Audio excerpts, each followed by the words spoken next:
Daniel 6 is where we're going to be at, so go ahead and turn there in your Bibles. Josh did a great job last week, right? Josh did great? There we go.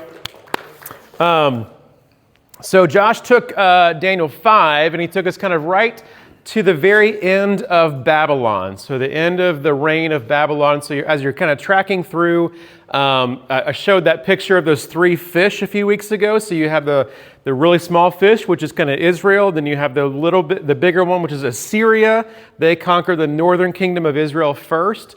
Then you have Babylon, who takes Assyria and what was left of Israel, as well as Judah. Then Judah goes into exile. And then now you have the biggest fish so far, which is Persia, which comes in and conquers Babylon.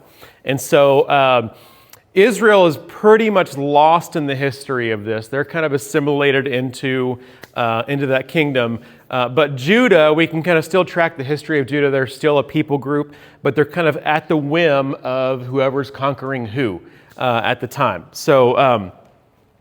And so what happens is we start to see one of Nebuchadnezzar's dreams come to fruition. So Nebuchadnezzar in Daniel 2 had this dream of the statue that was this many-layered statue. And what it did is it represented the kingdoms that were coming after him. So now we see the next kingdom that comes after him, which of course is Persia. So that's what we'll get into today. So I want to do what I've done the past few times here. The chapter is short enough that I like to just read the whole thing, kind of get a pass of the whole story, and then we'll dive in more or less verse by verse. So, Daniel 6, let me just read the whole thing to you. It pleased Darius to appoint 120 satraps to rule throughout the kingdom, with 3 administrators over them, one of whom was Daniel. The satraps were made accountable to them so that the king might not suffer loss. Now Daniel so distinguished himself among the administrators and the satraps by his exceptional qualities that the king planned to set him over the whole kingdom. At this, the administrators and the satraps tried to find grounds for charges against Daniel in his conduct of government affairs, but they were unable to do so. They could find no corruption in him because he was trustworthy and neither corrupt nor negligent. Finally, these men said, "We will never find any basis for charges against this man Daniel unless it has something to do with the law of his God." So these administrators and satraps went as a group to the king and said, May King Darius live forever.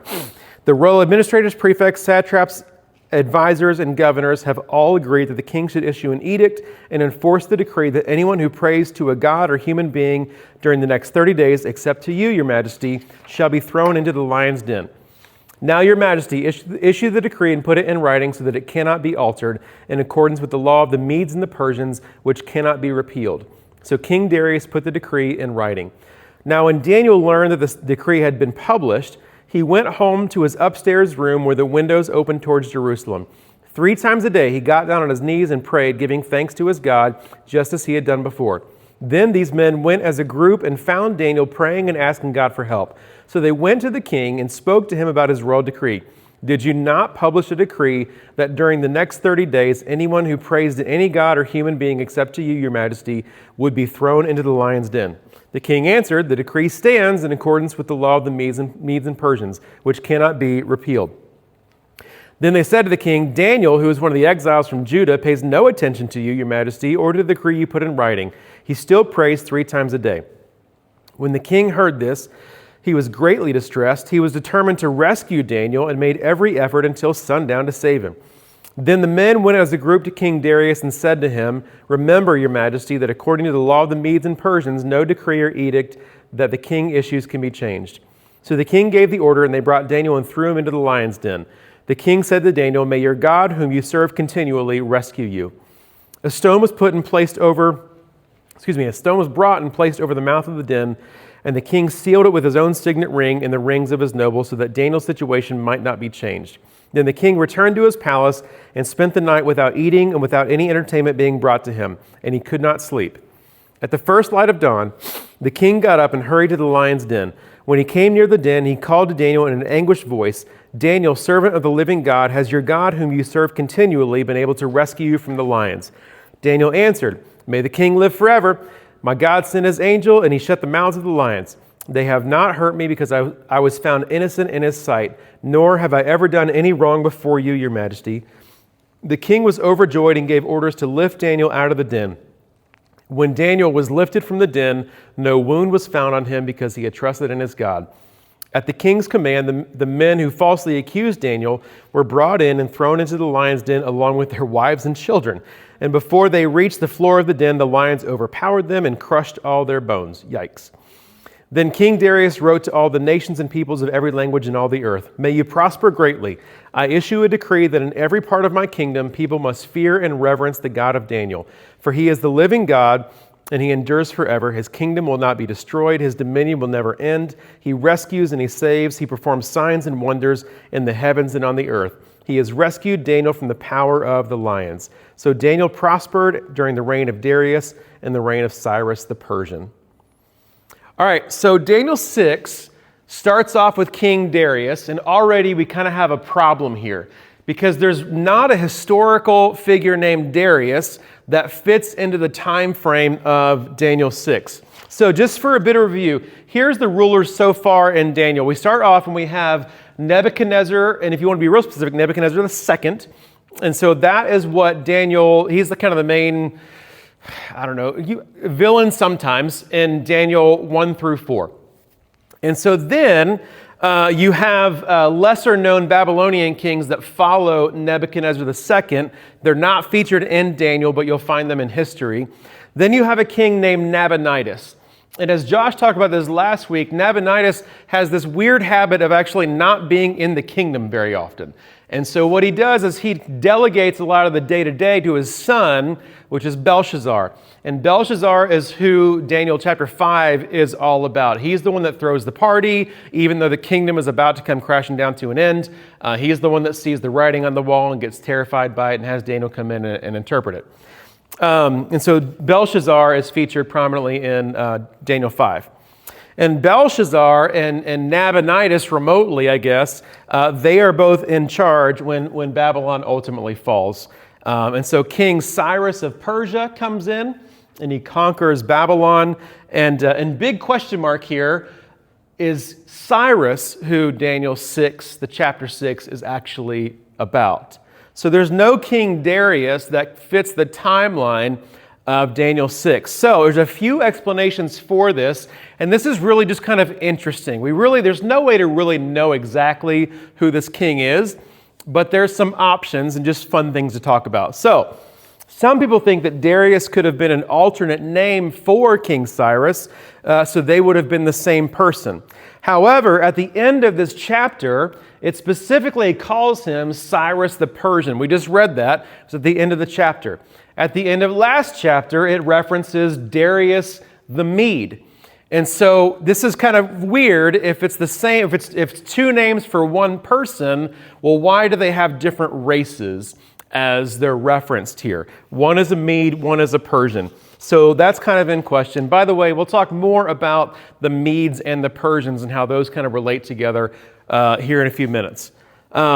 So anyway, that's kind of the problem with that first assumption, or first option there. They could be the same person, but why does Daniel refer to them by two different races and cultures? Others would suggest that Darius may have actually been more like a local governor, and so he was a ruler who had a lot of power, but not necessarily a king. But the problem with that is, why does the book of Daniel specifically call him a king, right? So he could have been a governor underneath Cyrus, but why would Daniel in the story call him a king? So one more option, which I think kind of makes the most sense here, is that Darius, King Darius in Daniel 6, is actually referring to a king named Darius the Great, who would actually have come a little bit later than these stories. So they get the name from a king named Darius the Great.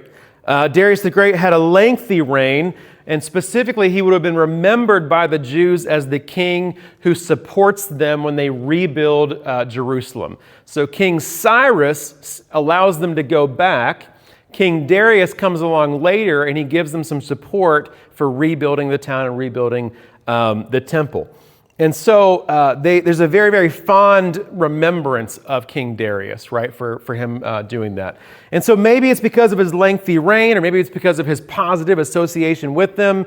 You wonder if down through the years, as they're retelling these stories, the name of the king gets confused a little bit and ends up being the really, really good king that they loved. So in actuality, this story could be about King Cyrus, and as the story gets told orally down through the ages, the name kind of gets jumbled up, and then it ends up on paper in the book of Daniel as King Darius because they love Darius a whole lot. And so you'll notice in the story, it is not the king who's conniving, right? The king has a really, really good reputation in the story. He wants to rescue Daniel. He's maybe a little bit dim-witted because he doesn't know what they're doing to him all around him, but they like Darius, and it seems like Darius also has an affinity towards Daniel in the story. So, unsatisfying answer. We really don't know who this ruler is who may have thrown Daniel in the lion's den, but there's a few things to kind of have a fun conversation about who it might be referring to. So Daniel 6, verse 1. It pleased Darius, whoever he may have been, to appoint 120 satraps to rule throughout the kingdom with 3 administrators over them, one of whom was Daniel. The satraps were made accountable to them so the king might not suffer loss. So satraps is not really a term that we use anymore. It's hard to know what that is, but kind of think of like local provincial rulers or governors, you might say, people who are on the ground in local territories. And they were, in fact, in charge of collecting taxes.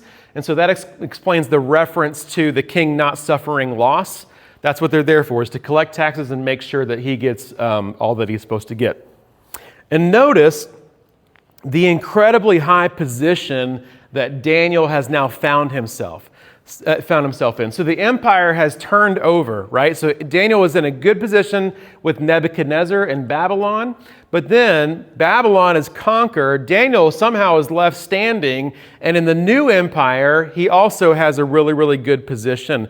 So there's 120 satraps or governors, and I'm sure they had a good amount of power, but Daniel finds himself as one of only 3 people who's supervising them. And so it just tells you he is in a very, very good position, even as things are tumultuous all around him. Verse 3, now Daniel so distinguished himself among the administrators and the satraps by his exceptional qualities that the king planned to set him over the whole kingdom. At this, the administrators and satraps tried to find grounds for charges against Daniel and his conduct of government affairs, but they were unable to do so. So now even it goes beyond being the top 3 in the kingdom. Now it looks like it's possible for him to be the administrator over the whole kingdom, right? And it looks like the other 2 administrators and all the satraps are not really fans of this. After all, Daniel, and we'll come back to this, Daniel is in exile from Judah. And so he's not even one of them. He's not even like part of the Persian race, you might say. And so how does he get so far into the kingdom? It says they could find no corruption in him because he was trustworthy and neither corrupt nor negligent. So just think about how high Daniel's character must have been, right? For them to not be able to find anything about him. So nowadays it's almost a given that somebody in politics or somebody who's kind of gotten to a higher position, it's almost a given that they must have some sort of skeletons in their closet, right? After all, without some amount of bad behavior, how would you have gotten to that place, in the first place? And this is a cynical view of politics. I understand that, but I do think there's some truth to it, right? But not Daniel. He is about as squeaky clean as you can get. So they're looking for it. They're turning dirt. They're trying to figure out what's going on with him. And he's like the picture of integrity. Verse 5. Finally, these men said, we will never find any basis for charges against this man Daniel, and this is important, unless it has something to do with the law of his God. So, and I think the conclusion they come to is actually important for us to look at even today. So because Daniel, even though he's a foreigner, even though his people are in exile by these kingdoms, Daniel is actually still going to honor those who are in power. He's still going to honor their laws. He even rises up through the ranks. He probably prospers as he does it. He'll do all of this even though he and his people are captives. And he'll do all of this with literally one exception. So at the end of verse 5, unless it has something to do with the law of his God, right? So whatever Babylon or Persia asked of him, so until it goes against the law of his God, it's all well and good. But when it goes against the law, that's when Daniel will actually stand up and make a stand. And I just kind of emphasize this because I mentioned this a few weeks ago. Nowadays, sometimes it feels like everything is a line in the sand. And everything is a reason to divide. And everything is a reason to kind of cancel somebody else, right? So we can be really, really quick to get offended. We can be really, really quick to make things into a bigger issue than they are and create these dividing lines. But for Daniel, he's not going to compromise faith in his God, but it's also going to have to get to that point before he's really going to make a big deal out of it. And I'm not saying don't have convictions, and I'm not saying don't fight for what's right, but I think all of us on either side of the aisle sometimes, we can be a little bit hasty to just draw lines in the sand and divide over things, right? And so maybe be a little bit slower to do that. Verse 6. So these administrators and satraps went as a group to the king. And here's a place where I think the New International Version, this is what I'm reading from, NIV, I think they kind of got the translation wrong. And so we may have a number of different translations. I use NIV. I use it in church, the Bibles that are here, NIV, and I use it because it's a good translation, but it's also the most popular translation of the Bible. So chances are if you have a Bible at home, it might be NIV. And so that's why I use it. It's common. People are familiar with it. But they don't get everything perfect. And so let me kind of explain that. So my Bible says they went as a group to the king. That's the NIV translation. Does anybody have anything different to them going as a group? Mine just said they conspired and came to the king. Ooh, I think that's closer. Yeah, that's good. That's good. Is that what yours says? Okay. So I think that's closer. So the Aramaic, remember we're in Aramaic, not Hebrew. This is this tiny part of the Old Testament that's not in Hebrew. It was written in Aramaic. But the Aramaic word here is regash, and it's related to the word for uproar, which kind of gives it a whole different feel if you think of uproar, right? So a good definition is to gather tumultuously.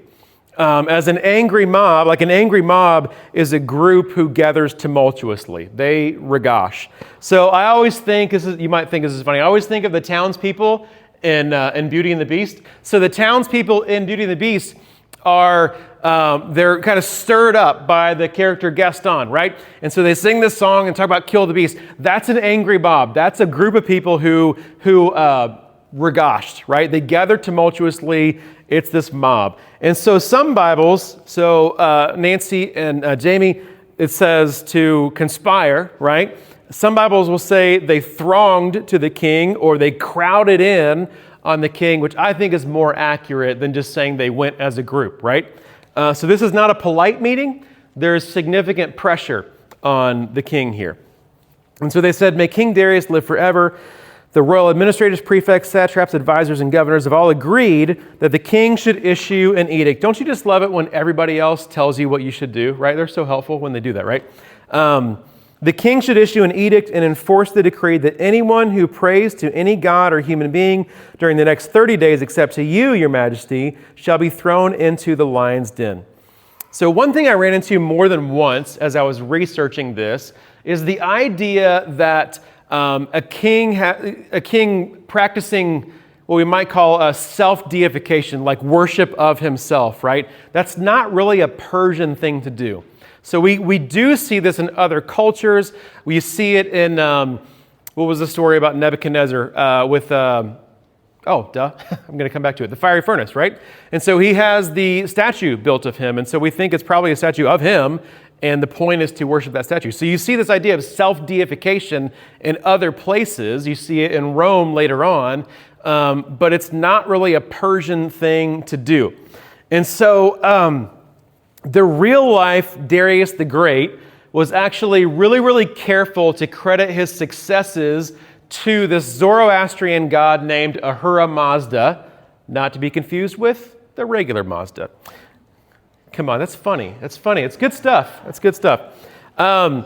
So requiring the people to pray to you as king is not really a Persian thing to do, right? So again, we've mentioned this several times. The stories could have been jumbled up as they're told orally down through the ages. And so you might have this thing that, say, Nebuchadnezzar liked to do, and then it kind of gets dropped into the story about Darius, right? And so I think the basics of the story are they're not supposed to pray to any other gods than probably the Persian gods. And then this little detail about the Persian gods or to the king himself could be a borrowed thing from Babylonian culture, Nebuchadnezzar, that gets dropped into this story as well, as, again, they're told orally down through the ages. So you kind of see how the details of these stories will run from one to the other a little bit. Verse 8, now your majesty issue the decree and put it in writing so that it cannot be altered in accordance with the law of the Medes and Persians, which cannot be repealed. So King Darius put the decree in writing. And I told you we're going to come back to this, so quick little bunny trail about the Medes and the Persians. So for the most part, I've really been talking about the Persian Empire, right? I've kind of ignored the whole, the Medes altogether.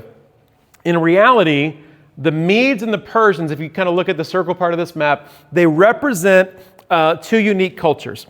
And so in the years leading up to the Daniel story, the Medes, people from Media, were so powerful, in fact, that they actually helped Babylon conquer the Assyrians when that all happened, right? So Babylon conquers the Assyrian Empire, and the Medes actually help Babylon do that. So they're pretty powerful people. The Persians are a smaller neighboring people, and they're really under Median control. Over time, however, Persia becomes stronger, and it's none other than Cyrus the Great, who we've already talked about. He overthrows the Median leader. But here's what's interesting. So Persia does different sort of things when they go to war and when they conquer other cultures. They're not like a lot of cultures.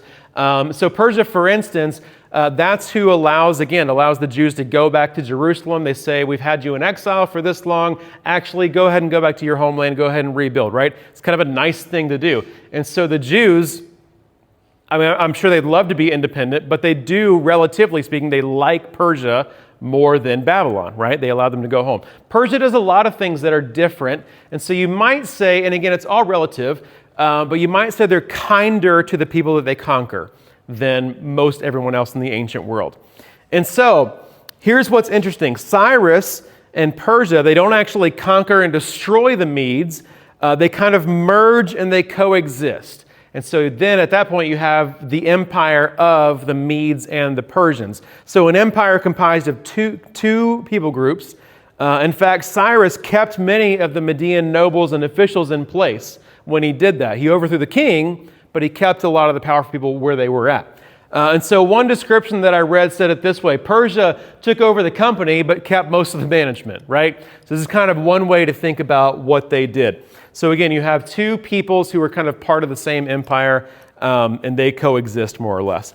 And so this is why, as you're reading Daniel and other parts of the Old Testament, you'll see the Medes and the Persians almost interchangeably or side by side, and that's what it's really talking about. Generally speaking, it's the Persian Empire.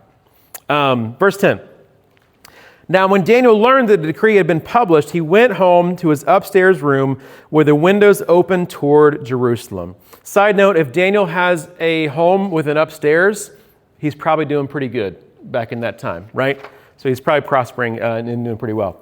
So something interesting about this passage in particular, just kind of hang with me a little bit. I'm going to have to go through some historical details. But in the original Aramaic, it reads pretty much like we have it. So what it said was that the windows were open toward Jerusalem, that part. So the original Aramaic kind of reads like that.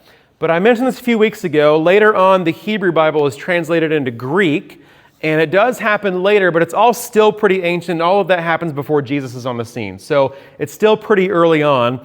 But the Greek version is not the original, but it's still very, very old. And so in the Greek translation, when they translate this, it's not the windows were open to Jerusalem, as in they were just kind of happened to be open that way. Instead, it's translated in Greek like Daniel runs upstairs and throws the windows open, right? Which I think makes a big difference. So again, it's not the original translation, but it's interesting that still very early on, when they're translating this, there was a desire for Daniel not to just go and pray and the windows happen to be open, but for Daniel to go and defiantly throw his windows open and not care who hears him, because he knows this is like an unjust ruling, right? And so again, not part of the original translation, but we talked about this when we first started Bible study. One of the things to keep in mind is kind of the different eras of time when the story gets passed down. And so oftentimes we just think of ourselves and how we receive it today and the original event, what Daniel was doing. But over time, again, some couple hundred years later, this is being translated into Greek, and that people, that community, really, it was important to them for Daniel to not just go and pray like he always does, but to defy what's happening and go pray kind of in the face of what's being done, right? So he throws the windows open. And it says 3 times a day he got down on his knees and prayed, giving thanks to his God, just as he had done before. So what's interesting here is there's a couple of things that you actually don't find in the Old Testament law of Moses. So nowhere does it say to face Jerusalem. Nowhere does it say to pray 3 times a day.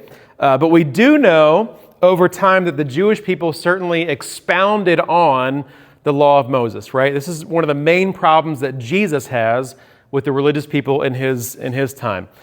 So they were so focused on what they considered the law, but in actuality, it represented a number of things that they kind of tacked on to the law of Moses over time. So facing Jerusalem, praying 3 times a day may have been expectations and things that were added on to the law of Moses, right? Now, as opposed to the Pharisees in the New Testament, these things that Daniel was doing certainly aren't bad, right? It's not a bad practice to do these things. In fact, I've always thought that Daniel's model of prayer is a good one, something that maybe even we today can adopt, right? So if you're looking for a place to start with kind of a life of prayer, maybe it looks like setting aside some time 3 times a day, right? And just, it says Daniel got on his knees and he gave thanks to God 3 times a day, right? And so there's other religions that do this, right? They have these, oh, something's happening.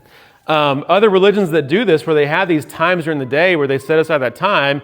And of course, I don't agree with their religion, but I think it's a noble practice to be able to just make that a daily habit. So not bad stuff, but honestly, just expectations that maybe were added onto the law of Moses at the time. Verse 11, it says, then these men went as a group. That's that same word again, so it's not really a group, it's a mob.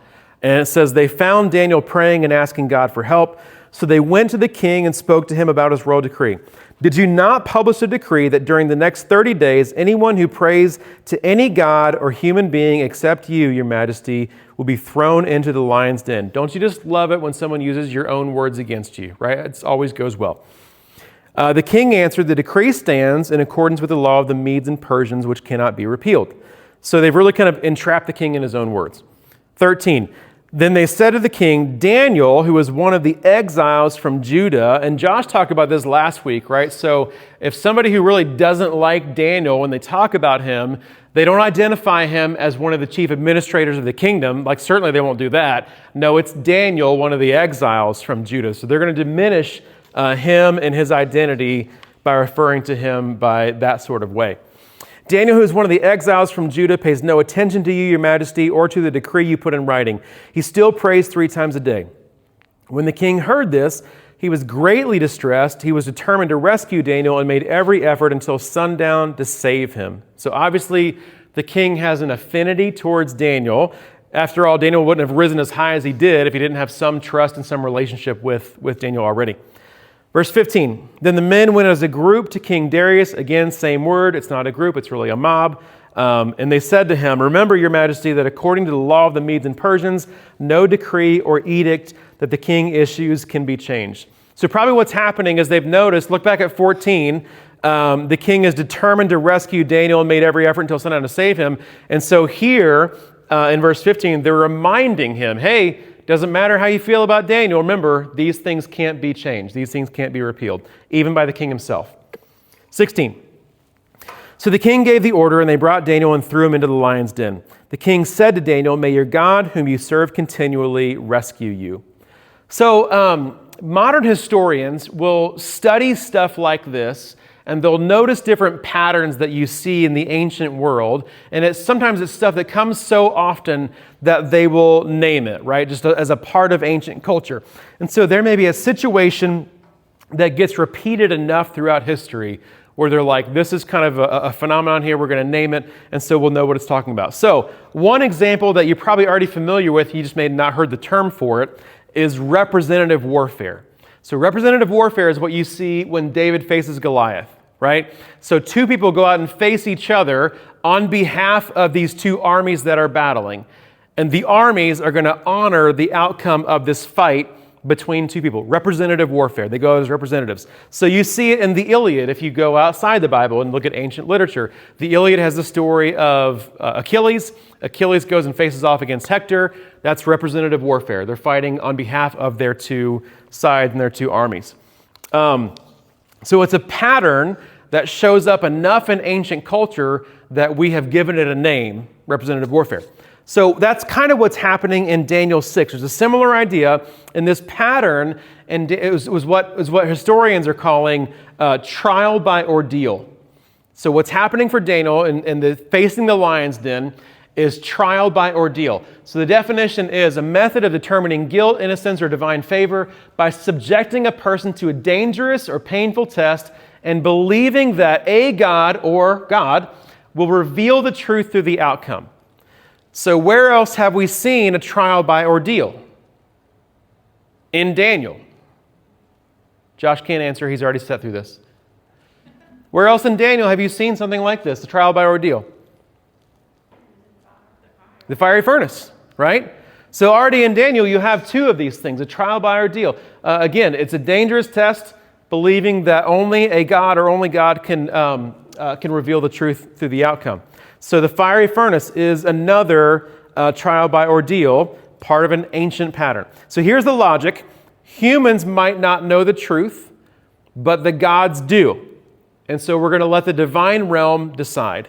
We'll put you in a situation where if you come out of this, it would only be because you have divine favor, right? Only divine intervention. If you come out of the fiery furnace, it's only because God or a God or whatever has saved you. If you come out of a den full of lions, same thing. Trial by ordeal. So interestingly enough, if you move far forward in history, the Salem witch trials is kind of a backwards version of trial by ordeal, because really it was only if you were guilty in the witch trials that you would be saved, right? So in Daniel, if you're innocent, you're going to be saved. In the witch trials, it's really only if you're guilty. So if you really were a witch, then by your powers, I guess, you could escape punishment. And so the way to avoid being burned at the stake was if you were guilty and you had some magical powers that got you out of it. If you were innocent, then I guess you just die with the satisfaction that you were innocent, right? So that kind of is a backwards view of trial by ordeal with the witch trials. Anyways, Shadrach, Meshach, and Abednego, they're on trial by ordeal in Daniel 3. Fiery furnace was certain death outside of the intervention of God. Same for Daniel in chapter 6. Basically what it means is you're guilty until proven innocent, and in this situation, only God is going to be able to declare you innocent, because in our own power, we're going to be eaten by lions or burned up in a furnace. We'll come back to trial by ordeal. Verse 17. A stone was brought and placed over the mouth of the den, and the king sealed it with his own signet ring and the rings of his nobles, so that Daniel's situation might not be changed.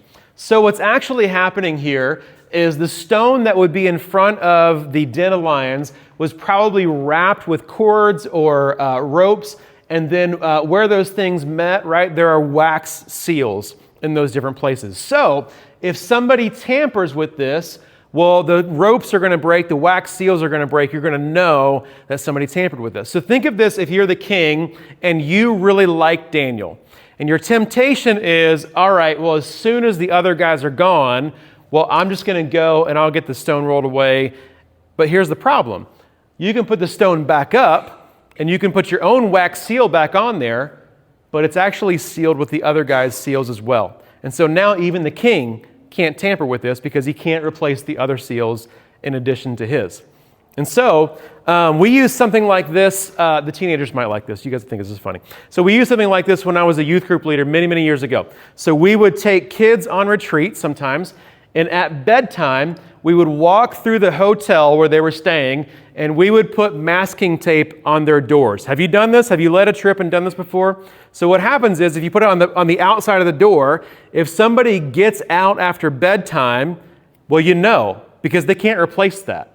You can't stick it on the outside of your door and then close your door somehow, right? And so you would know if a kid got out after curfew. And so here, In Daniel, we have really, really strong parallels to Jesus' tomb. This is really fascinating. So listen to this from Matthew. It says this: the next day, the one after preparation day, the chief priests and the Pharisees went to Pilate. Sir, they said, we remember that while he was still alive, that deceiver, they're talking about Jesus, that deceiver said, after 3 days I will rise again.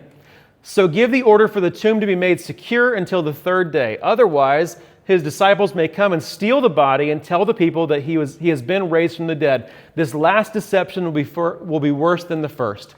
Take a guard, Pilate answered. Go and make the tomb as secure as you know how. So they went and made the tomb secure by putting a seal on the stone and posting a guard, right? So same idea.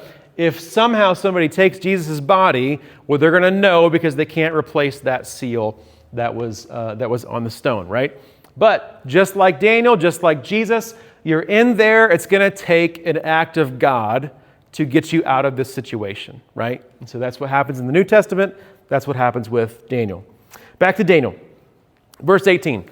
Then the king returned to his palace and spent the night without eating and without entertainment being brought to him, and he could not sleep. So this is kind of interesting. You could take that as the king is so kind of sick to himself that he doesn't want to eat, he doesn't want anything to do, whatever. But some scholars interpret this as the king might be fasting and interceding for Daniel, right? There's really no way to know, but it's kind of an interesting take on that he refuses food, refuses to be entertained, and he's fasting and interceding for Daniel. Who knows, but it's kind of interesting. Verse 19. At the first light of dawn, the king got up and hurried to the lion's den. When he came near the den, he called to Daniel in an anguished voice, Daniel, servant of the living God, has your God, whom you serve continually, been able to rescue you from the lions? So clearly Darius is in anguish here. The previous night ends with him thinking about it.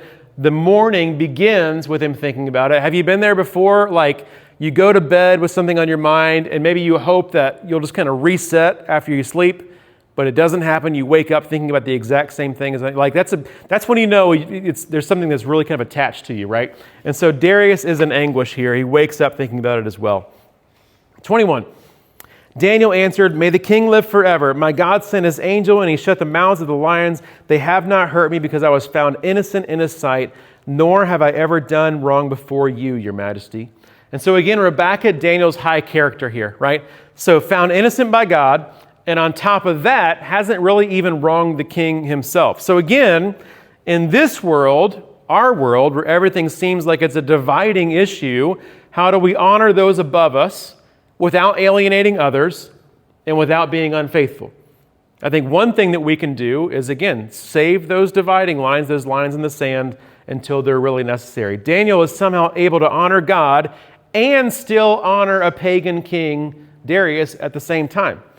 And so in a world that seems so foreign to us sometimes, well, apparently there is a way that we can walk this tension of being humble and respectful and living into our faith as well, right? Just a good thing for us to dwell on. 23.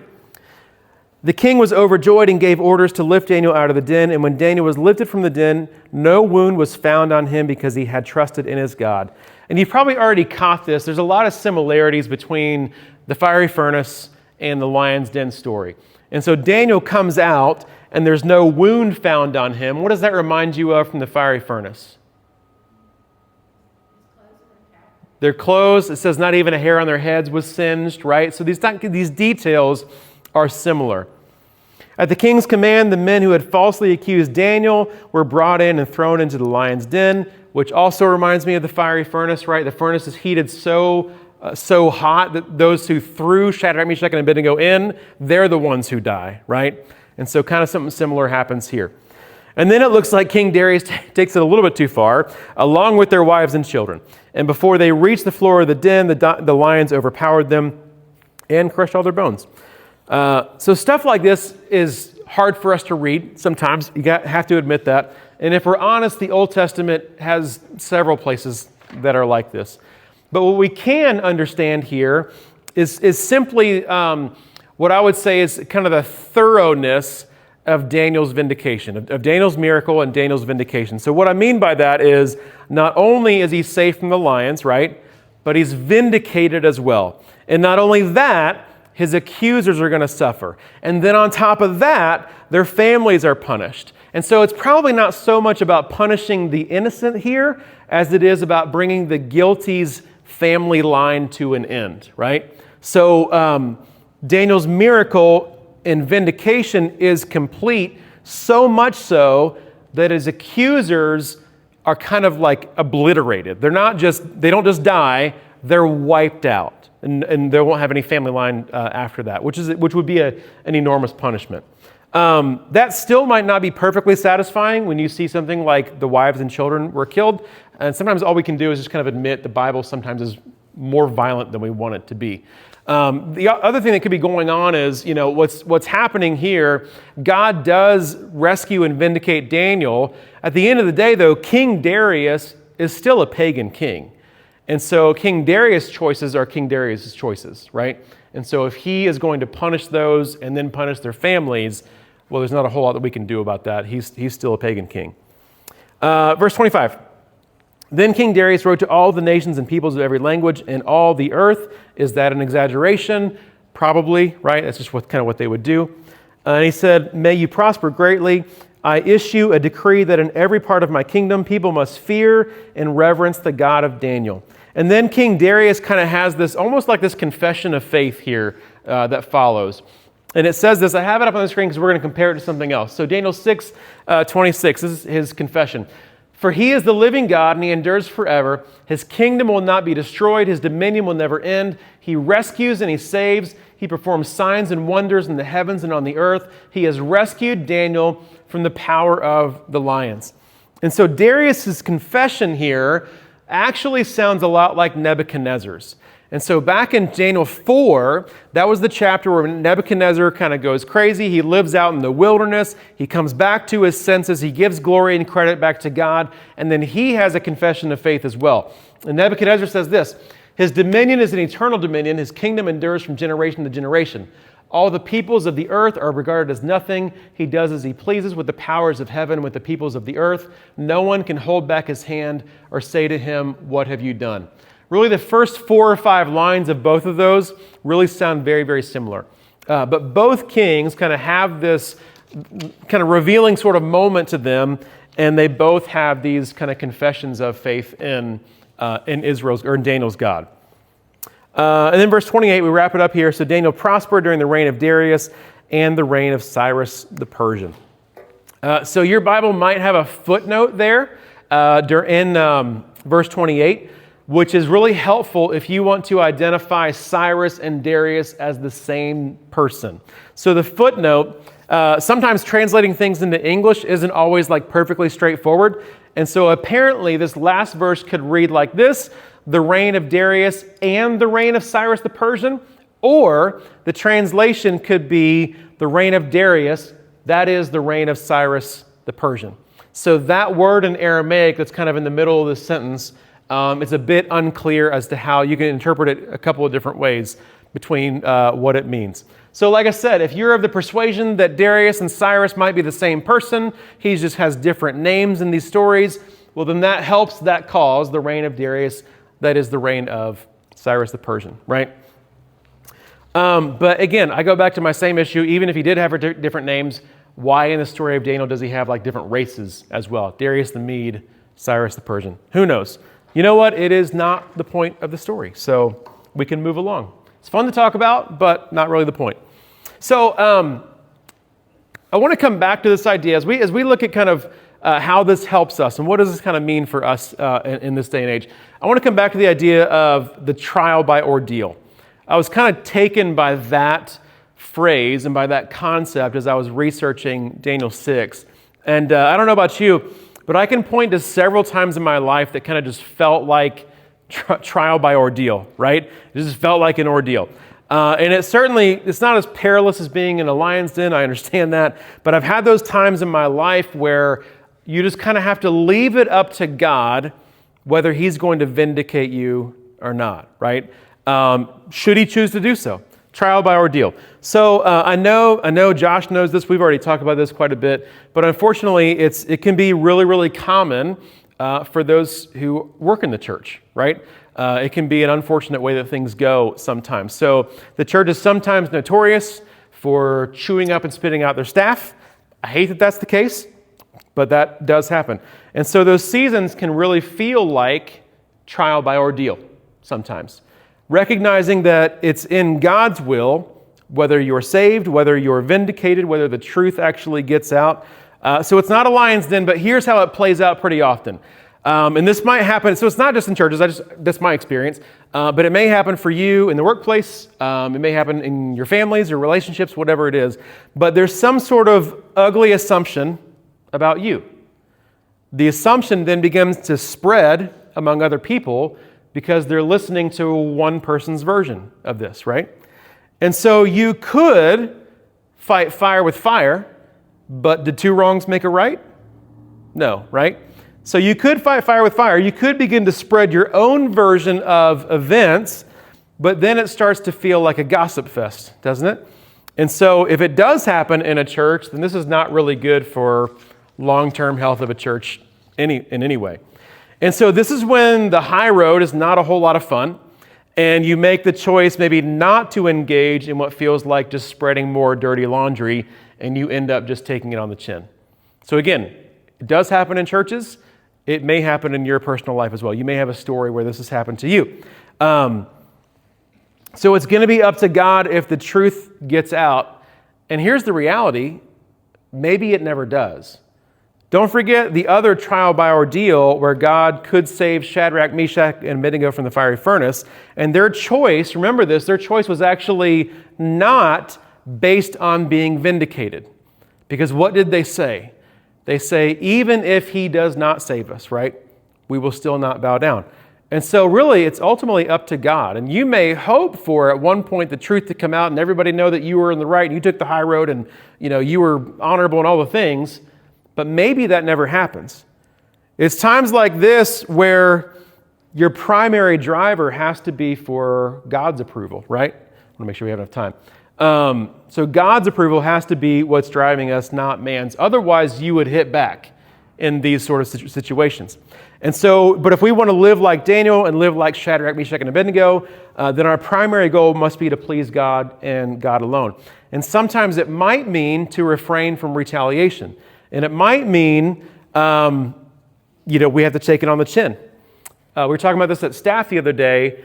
The high road seems like a really, really good idea until you actually have to take it, right? As long as it's in theory, doing the right thing, I'm 100% behind it until I have to do it.